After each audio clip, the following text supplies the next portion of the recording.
ये है 12 साल के इंतज़ार के ख़त्म होने की कहानी। मुंबई इंडियंस एक चैंपियंस टीम, लेकिन हर साल आईपीएल की शुरुआत में एक हार से ही होती है। लेकिन 29 मार्च 2026 वानखेड़े स्टेडियम और इतिहास बदल गया। एमआई ने केकेआर को हराया, वो भी 220 रन से चेज़ करके। यस, आपने सही सुना, 220 रन, जो एमआई के इतिहास में आज तक नहीं हुआ पिछले 12 साल से, जब से रोहित शर्मा डेक्कन चार्जर्स छोड़कर एमआई में आए थे। जी हाँ, जब से रोहित शर्मा ने कप्तानी ली और कप्तानी छोड़ी, तब से लेके आज तक की पहली जीत मुंबई इंडियंस की। एमआई ने केकेआर को हराया 220 रन से। तो चलिए शुरू करते हैं मैच की समरी। केकेआर 220 रन बना देती है 4 विकेट के नुकसान पर 20 ओवर्स में, जिसमें सबसे पहले अजिंक्य रहाणे बनाते हैं 67 रन 40 बॉलों पर। 3 चौके मारते हैं, 5 छक्के मारते हैं। फिर उसके बाद आते हैं फिर उनके साथ में जो ओपनिंग करते हैं फिन एलन, वो होते हैं 37 रन पर 17 बॉल पे, बहुत ही अच्छा 217 की स्ट्राइक रेट से खेलते हैं। फिर उसके बाद आते हैं कैमरन ग्रीन, 18 मानते हैं 25 करोड़ के प्लेयर, पर उनका प्राइस जस्टिफाइड नहीं है। बेस्ट परफॉर्मेंस तो नहीं हुई, 1.25 करोड़ का 1 रन पड़ा है, वैसी वाली बात हुई है। फिर आते हैं अंकुरिश रघुवंशी, जो कि मुंबई के ही है, मुंबई का ही प्लेयर। 51 रन बनाता है 29 बॉलों पर, 6 चौके मारते हैं, 2 छक्के मारते हैं 175 की बहुत ही शानदार स्ट्राइक रेट से वो खेलते हैं। ठीक है, तो फिर उसके बाद आते हैं रिंकू सिंह। इस पल तक इनिंग्स थोड़ी डगमगा जाती है, इनिंग्स स्लो हो जाती है बहुत, करीबन 15 से 20 गेंदों पर ज़्यादा कुछ रन नहीं आते हैं, रन बॉल के अबाउट स्ट्राइक रेट चलता है। फिर आते हैं रिंकू सिंह, जो भाई नए वाइस कैप्टन है और पूरी भरसक प्रयास करते हैं वो रन बनाने की, और 21 बॉलों पर 33 रन बना देते हैं। इसी के साथ ही रमनदीप सिंह भी आते हैं, पर खास कुछ हो नहीं पाता और इनिंग्स 220 पर रुक जाती है। ठीक है, तो फिर बात करें केकेआर की बैटिंग की, तो शुरू में थोड़ा स्टेडी थी। अजिंक्य रहाणे एक्सपीरियंस के साथ आते हैं, टाइमिंग क्लास पे उनकी बैटिंग होती है।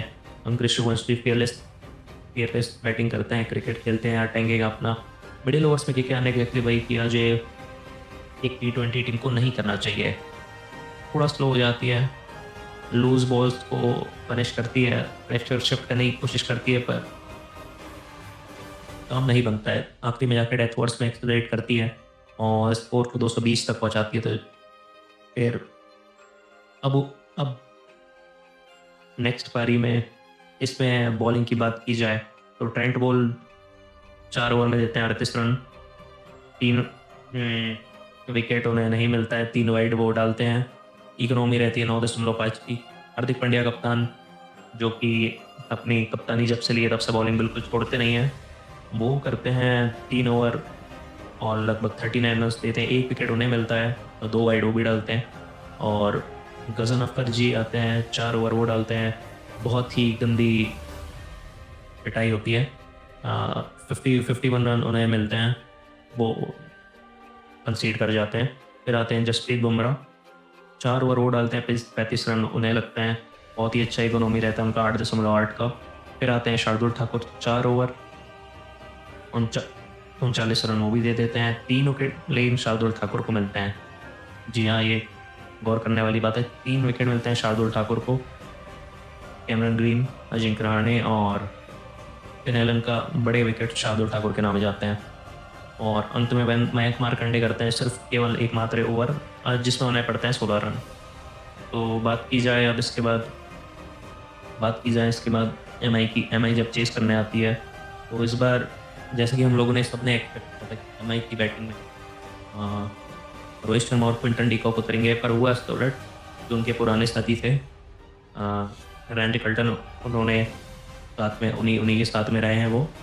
तो रैंडी कल्टन और रोहित शर्मा ओपन करते हैं।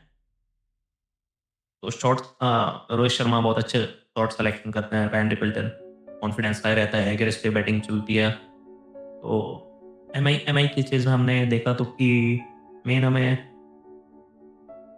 एमआई की चीज़ में हमें देखने को मिलता है कि पावर प्ले यूटिलाइजेशन बहुत अच्छा हुआ है, स्ट्रॉन्ग शुरुआत होती है उनकी, और मिडिल ओवर कंट्रोल बहुत अच्छा रहता है, पैनिक नहीं होता है, स्मार्ट क्रिकेट खेलते हैं। और बात की जाए डेथ ओवर्स की फिनिशिंग की, तो बहुत बहुत अच्छा क्लिनिकल एग्जीक्यूशन होता है। रिक्वायर रन रेट तो उसकी तो कोई बात भी नहीं आती, इतना जो बढ़िया वो करते हैं, इतनी बढ़िया बैटिंग होती है। रैन रिकल्टन शुरुआत करते हैं रोहित शर्मा के साथ, वो आते हैं ओपन करने।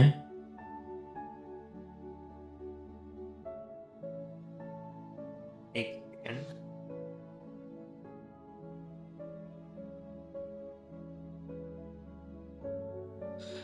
मुंबई इंडियंस चेस कर जाती है टारगेट 19.1 ओवर में 224 रन मार देती है। जी हाँ दोस्तों, 19.1 ओवर में 224 रन, 4 विकेट के नुकसान पर मात्र मुंबई इंडियंस ये टारगेट चेस कर जाती है।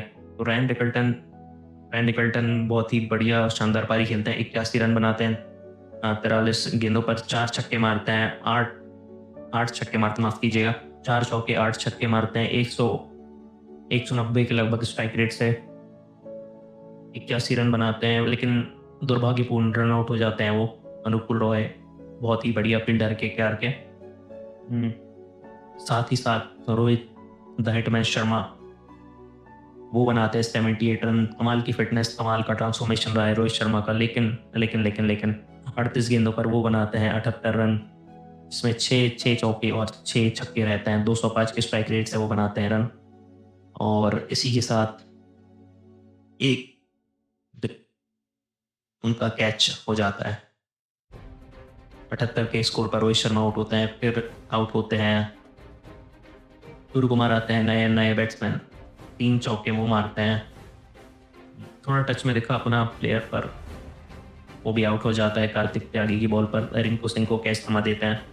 और इसी के साथ ही अब नेक्स्ट बल्लेबाज रहते हैं तिलक वर्मा भी 14 गेंदें खेलते हैं, 20 पर अच्छे टच में दिखते हैं। फिर रैन रिकल्टन भी इसी के साथ चले जाते हैं, रन आउट हो जाते हैं अनुकूल रॉय के द्वारा। बहुत ही बढ़िया फील्डर रहते हैं KKR के, जो MI में भी रहे हैं। फिर आते हैं लास्ट में कप्तान हार्दिक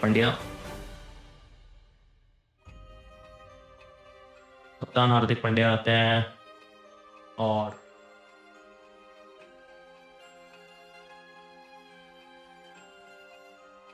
वो भी बख्शते नहीं हैं।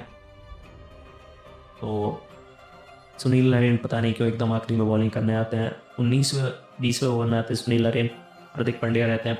पहली गेंद पर 1 चौका लगता है, स्कोर्स बराबर हो जाते हैं। फिर आते हैं, फिर दूसरी गेंद पर चौका पड़ता है और मैच जीत जाती है मुंबई इंडियंस, अपना पहला match.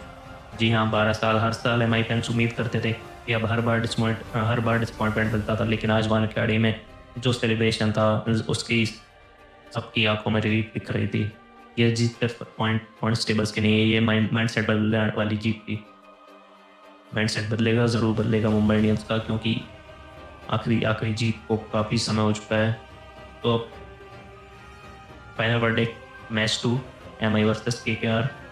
Mumbai Indians are back, confidence high है, टीम बैलेंस्ड है, और अगर यही फॉर्म जारी रहा तो बाकी टीमों के लिए वार्निंग है।